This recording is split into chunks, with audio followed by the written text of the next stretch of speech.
Dun. Woo! Baka sa isang araw po. Historic day to everyone. I'm Xiao Chua, historian for the Filipino story. And welcome to Ask Xiao! Alam nyo, salamat po sa inyong lahat for sending your questions. We will try to answer them. Okay?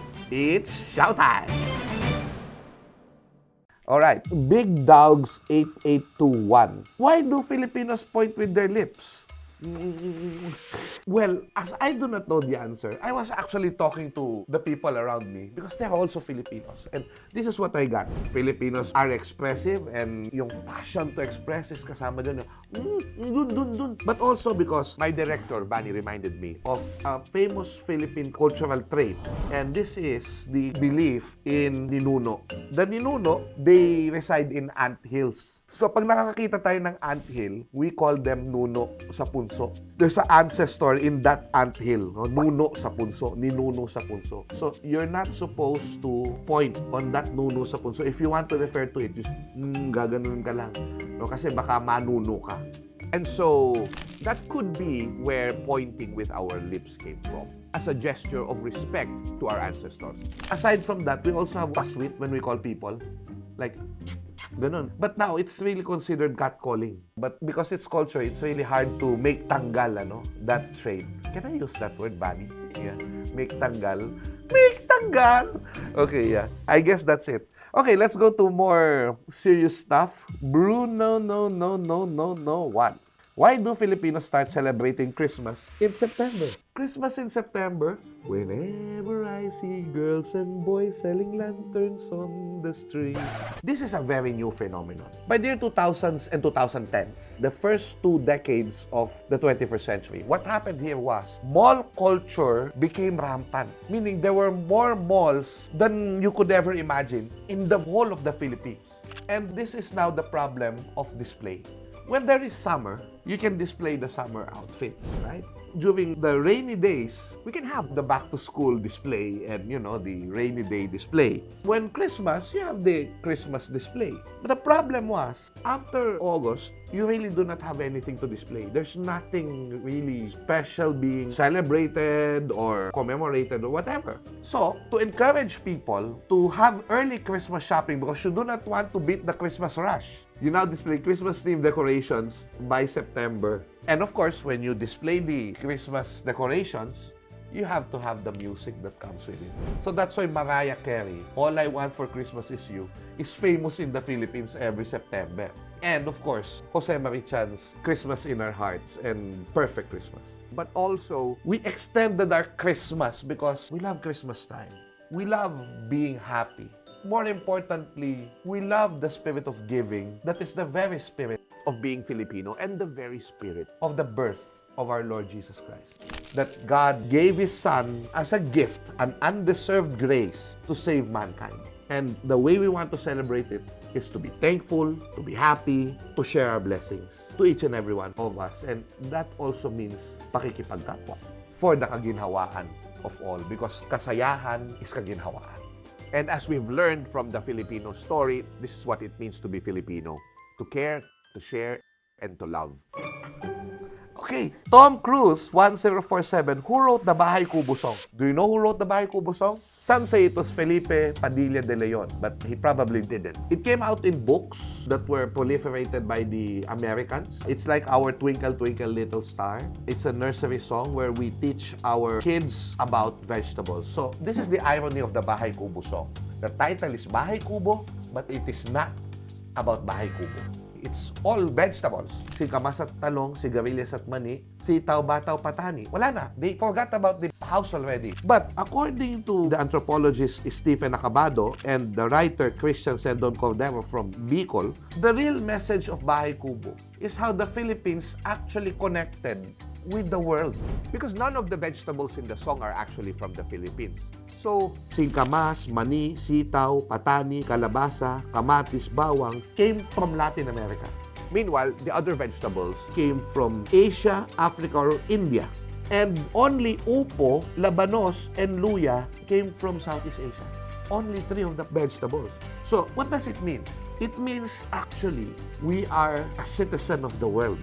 We connected with the world. Our history has always been in connection with other people. That's why we have a song of our vegetables, the Bahay Kubo, with vegetables coming from different parts of the world. And this shows our high degree of connectivity as a people. But then again, it's probably just a song about vegetables in the Philippines. All right, Jonah Kanji. Why was Jose Rizal chosen as the national hero where there were others that could have been considered? Who chose him? It was said that the Americans made Jose Rizal the national hero. But actually, there is no official law that declares Jose Rizal a national hero. Not during the Americans, not in the time of the Republic. Jose Rizal was a national hero by public acclamation.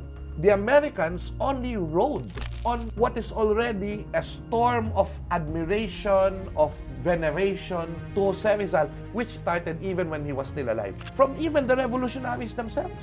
Because Jose Rizal was the first one that they know who stood up against the Spaniards after Lapu-Lapu, a major figure in the resistance. He used his pen, the first literary manifestation of anti-colonial sentiment in Asia according to Penguin Classics. The Noli Me Tangere and the El Filibusterismo, which are the novels of Jose Rizal, which told the story of our country in the time of colonialism. So if you're asking who made him a hero, this is where you'll see that It was not the Americans who made Jose Rizal the national hero. It was the Filipinos' public acclamation of Rizal. And Ambeto Campo always says, even Bonifacio would vote for Jose Rizal as national hero. But the mere fact that we do not have national hero by law means we can have all of them. All of those who contributed to the creation of our nation, the major heroes that we have, all of them are national heroes. Bonifacio, Marcelo del Pilar, Gregorio del Pilar, Antonio Luna, Juan Luna, Apolinario Mabini, Father Burgos, even Emilio Aguinaldo. All of them are national heroes. And I think it's better that way. They all deserve our admiration. Not just Rizal. All of them deserve our admiration. Gogo F. Magog, 2382. Your name is Xiao Chua. Are you Chinese? If so, why are you teaching Philippine history? Ooh, that's a terrible question. Why? Because that is what Hitler did. You want racial purity. should only pure Filipinos talk about Filipino history? Of course not. I am fourth generation Chinese, meaning it is my great grandfather who was pure Chinese. And in many ways, if you're going to look at it, my Chinese ancestry is just the same as Jose Rizal's ancestry. Who I'm sure you wouldn't doubt was a Filipino. My only point here is this. I am a Filipino, and I think I have proven to our countrymen That I am Filipino. I don't have to say I love the Philippines. Kasi let them just see the work that I did. Okay?